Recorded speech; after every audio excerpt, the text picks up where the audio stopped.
Hello guys, and welcome to a new video by me, Vulcan. Today I obviously have for you something quite a bit different, but for this video I wanted to talk about Steel Division 2, what we know so far, and give my thoughts on what we've seen.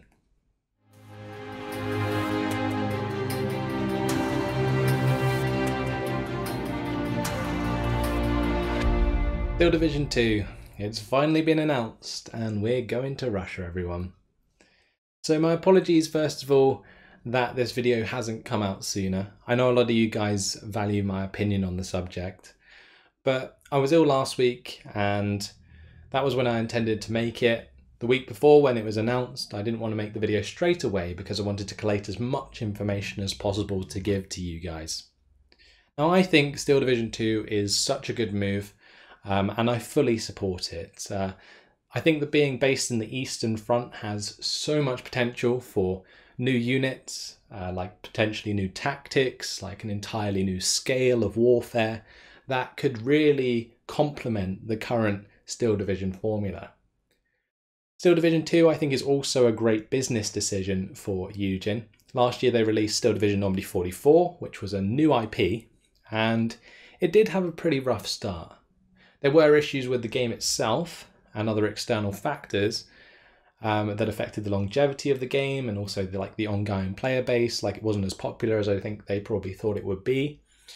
However, I think Steel Division 2 is a fantastic and great opportunity to put those problems in the past, fix the issues, and solidify Steel Division as a World War II RTS franchise that, in my opinion, is one of the best we've had in many, many years.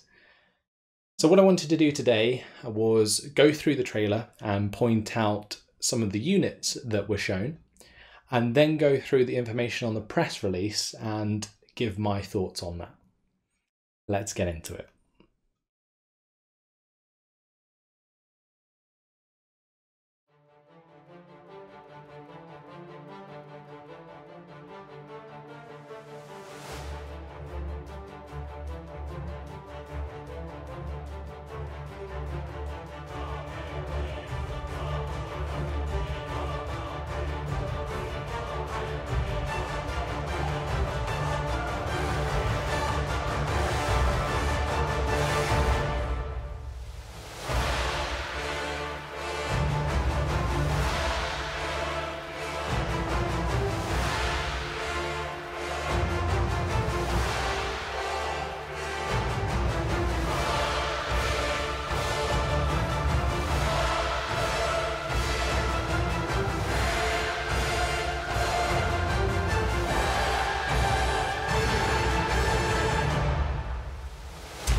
So having watched through the trailer, the first thing I actually wanted to mention was the Yak 9 that's shown at the end.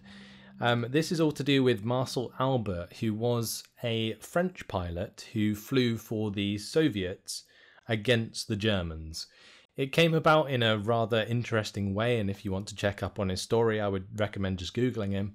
But I like the idea that we are going to have all of these different variants of Yaks in the game, and that's going to be really exciting. Next up we have the T-34-85s. They are actually shown in the trailer with the turret mounted machine gun on top, but that was actually confirmed to be a mistake by the developers and they are going to fix that moving forwards. We were then shown the different variants of T-34s, and in the picture it does seem as though they are going to have maybe the anti-tank variant as well as the standard variant of the T-34. So that is the 57mm and the 76mm. We then get shown the IS-2 in all its glory. I'm pretty sure we'll probably see IS-1s as well. These are really awesome tanks, and I'm very much looking forward to having these on the field, although I kind of feel like they're going to be late game units that you may not have a lot of. However, in this case it's shown to have many. So after that we have the Tiger E, Panzer III and Panzer IV making a showing once again. I'm sure we're going to see many units we've already had in Steel Division Normandy 44 in this game, because obviously they deployed the same units on both fronts. but it's just a confirmation in this video that they are going to be involved in the game. After that, we then have the ME410s. Now, I'm not entirely sure what kind of variants we're going to see, but I hope we have both like fighter variants of the ME410, maybe even recon variants of the ME410, and then like anti-tank variants where they use those big cannons on the front to take out ground forces. That would be absolutely awesome. Then speaking of ME410s, we are of course going to see IL-2s. Now, these will possibly be equipped with both bombs and rockets. There is that possibility. That was a loadout that was quite common with the IL-2s. So whether or not we see that actually shown in game, or whether or not they're coming as like separate variants, like one rocket, one bomber, we'll have to wait and see. But they certainly look pretty damn awesome. We also get shown the Katyusha, which is a multiple rocket launcher, and I'm sure these will cause so much destruction on the battlefield.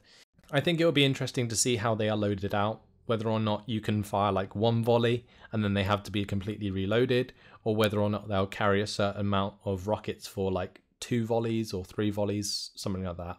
But again, something that's going to have to remain to be confirmed.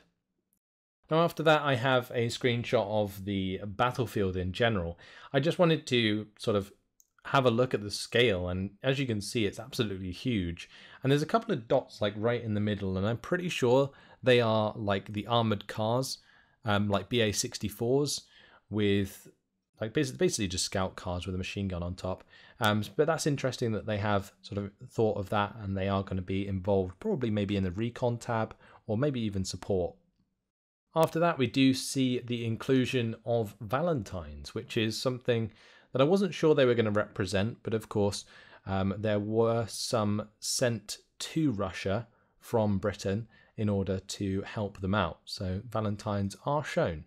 After that, we have the representation of the Hetzer Nashorn, and there's also a rather interesting vehicle at the back, which has been identified as a Pak-40 Alf Raupenschlepper Ost, which I'm hoping I pronounced right. But either way, thanks to the community on my Discord for helping me figure that one out, because it was a vehicle that is rather odd looking, and no one could really work out what the hull was for, or what it was from, but it seems to be completely unique in this case, and certainly a very interesting unit that they've decided to include.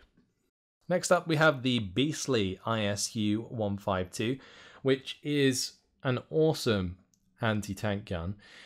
So this will likely be similar to a Jagdpanther in Steel Division Normandy 44, in a sense that it will come in late and probably just have epic firepower.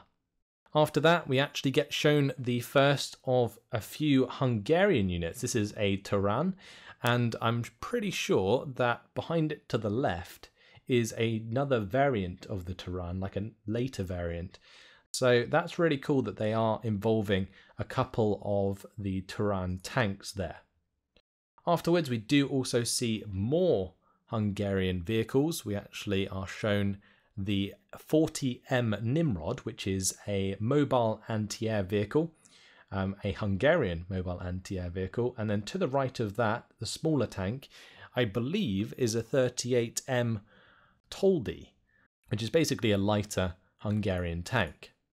We get shown these further on the left side of this screenshot, where we can see those lighter tanks once again, and then in the middle of those two light tanks on the left is actually a Hungarian light vehicle.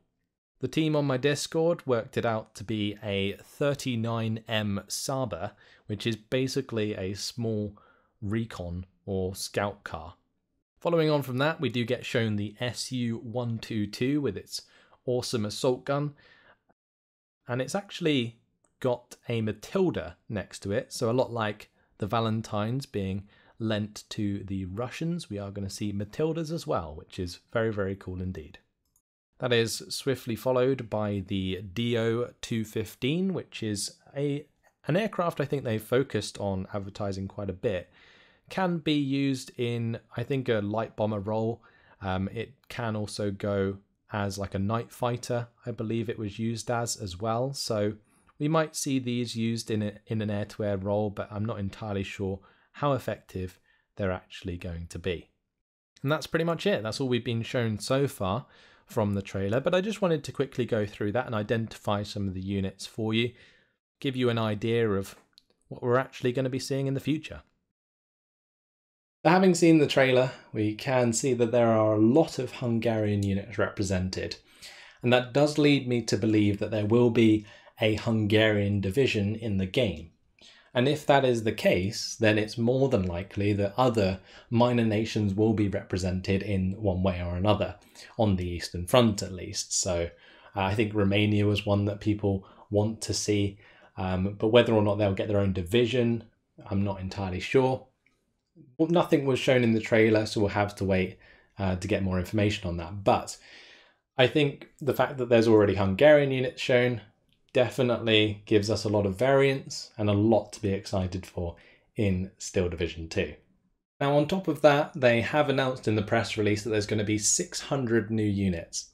Now, I'm not sure if that's going to include units that are already represented in Steel Division Normandy 44, but if it's 600 entirely new units, then we can be very excited indeed. That is a lot of units, and to fit them into the announced 18 divisions is going to be a stretch. Now, they have mentioned that they're going to change the way in which divisions are made, so maybe that will mean that there's going to be a bit more customization, a bit more variance amongst the divisions themselves, because I know that is a problem that some people have with Steel Division Normandy 44, that the divisions restrict you to certain play styles, and honestly, I would kind of agree, but I don't think it's at the detriment to the game. I personally quite enjoy it, and I think that it is an awesome mechanic, like the way that they've set up the divisions. But in order to appease the masses, they'll probably make it so that there is some sort of customization to make the divisions a bit more balanced in the whole multiplayer scenarios. The next thing I wanted to mention from the press release was the 25 new maps. It's actually quite a lot when you think about it. I think it's more than they've released with any other game so far, but it really does depend whether or not it's like 7 maps with 3 different variants each or 4 different variants each, or whether or not it's 25 completely different maps, but that's something we're probably going to have to wait for more information on. One thing that is cool though is they said they're going to make changes to combat mechanics, and if that incorporates maps, then it could come down to things like impassable terrain. They did bring out the beta patch for Steel Division Normandy 44 that stopped tanks moving through heavy forest. That's something, or allowed them to move through heavy forest even. And that's something that I think a lot of players didn't really like, but it was a mechanic that they wanted to incorporate somehow. So in Steel Division 2, I really think they're going to take the leap and make it possibly so that heavy forest is something that is completely impassable, as has always been. But they might have something like light forest that maybe tanks can move through. And then obviously hedgerows and so on that they can already move through. So that's something that I'm thinking about going forwards. How that will be represented, I'm not entirely sure. Whether or not they'll take that leap straight away remains to be seen. But it's definitely a thought that I've had based on them mentioning changing combat mechanics, because I don't think there's really much else that they need to change unless they're going to remove the way or change the way that AP value works. There could be many things, honestly. Now, one thing they have mentioned is that 10v10 will be returning, and that's something that I'm actually quite happy about. I think there is that part of the community that really enjoys 10v10, and there's a lot of potential, especially with the scale of the Eastern Front, to make 10v10 something that is much better than it is right now. I think at the moment it's quite hard to get into, it's quite hard to keep track of, but depending on how they change the mechanics of the game, they might introduce an ability to sort of group units up, kind of like there was in Wargame. So if you have two Panzer IIIs next to each other, for example, you could put them in a group that when you click on them, it selects both as opposed to just the singular one. That could be a way to do things and therefore make it easier to manage a larger front. The other thing that I was hoping that they would add back though is the old divisions. I haven't really mentioned this yet, but of course we already have a lot of divisions in Steel Division, like Normandy 44. And although we're moving to the Eastern Front, I think having those divisions available in the multiplayer would be really, really awesome. And having some sort of patch in the future that starts to introduce those divisions to the new system would be really cool and a great way to recycle content and sort of stop the player base from being so fractured. Because obviously there's going to be people who enjoy the Eastern Theatre, but there are a lot of people who already enjoy the Western Theatre and probably don't want to move to the Eastern Theatre away from all the divisions that they really like. So that's something that I think Eugen has to be very careful about, and I don't expect them to necessarily have those divisions available on release, but having them available as maybe free DLC alongside actual DLC might be a really good idea. Now the next thing I wanted to talk about was single player. They did mention a brand new turn-based single player dynamic strategic campaign. Quite a mouthful, but it definitely gives us some idea of what to expect. It reminds me quite a lot from how it's described of the Wargame Red Dragon campaign. Now each turn is apparently half a day, and it's going to be based on a battlefield rather than an entire country. So that's something that I think could be done really, really well, and reminds me kind of like the Company of Heroes Ardennes DLC, I think it was. I think it might play out a little bit like that, where you'll have these sort of various battles that took place over a reasonable amount of time, and you have to play each section of that battle individually, right down in the battle, whilst managing it from above from a strategic point of view. And to me, that sounds really cool. I also think it has a lot of potential to keep players coming back. They did mention that it would be highly replayable, and I hope that's something that remains true when they actually release the game, because I felt like in Steel Division Normandy 44, once you played through all the campaigns, there wasn't really much point in going back and playing them again. The variance of the campaign was quite limited due to the missions being predetermined. Whereas, like in Wargame, for example, when they had the strategic campaign, you're the person who determined which battles would happen and when. So I think that made people play them again and again, especially the Second Korean War campaign, which was done really, really well, and I personally really enjoyed. Now, they did also mention co-op. They didn't really mention too much about it, but in Steel Division Normandy 44, it was implemented through scenarios. And that was something that went okay, but I don't see many people play them much anymore.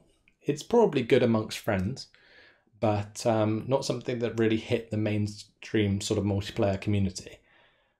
I think they could maybe implement the co-op into a main campaign. That would be cool. And that would be something that would be taken down very well by the community. So whether or not they do that, I'm not entirely sure. But they did mention co-op, and it's definitely coming back. So the last thing I wanted to talk about was the fact that Eugen is going to be self-publishing Steel Division 2, and good on them. I think it's an interesting business decision for sure. I don't really know what caused them to do it. I would love to ask them why. It could be for multiple reasons, bureaucratic reasons. It could be for like financial reasons. It could just be because they feel like they don't need Paradox. I personally feel like it's a bit of a shame that Paradox is no longer going to be with us. They definitely gave the community a lot of support when it came to Steel Division Normandy 44, and I will have to completely thank them for that.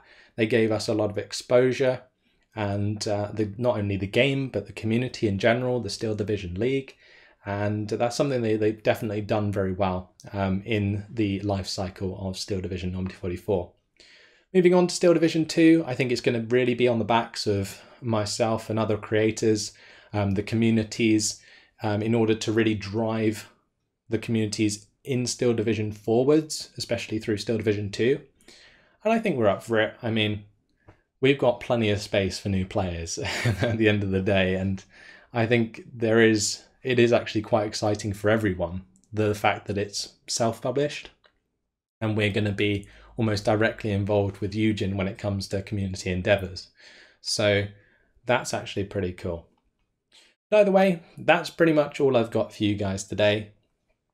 Any more information, you guys are going to have to wait till Gamescom, where they are, I believe, going to be giving us more information. And when they do, I might do another video like this, I might not. You guys will have to let me know what you think. Did you like this video? Did you not? Who knows? I just thought it would be a bit different and something that I haven't really tried before, this kind of way of presenting myself. But that's all. Hopefully you guys have enjoyed it. Thanks for watching, and I will see you in the next video. Goodbye.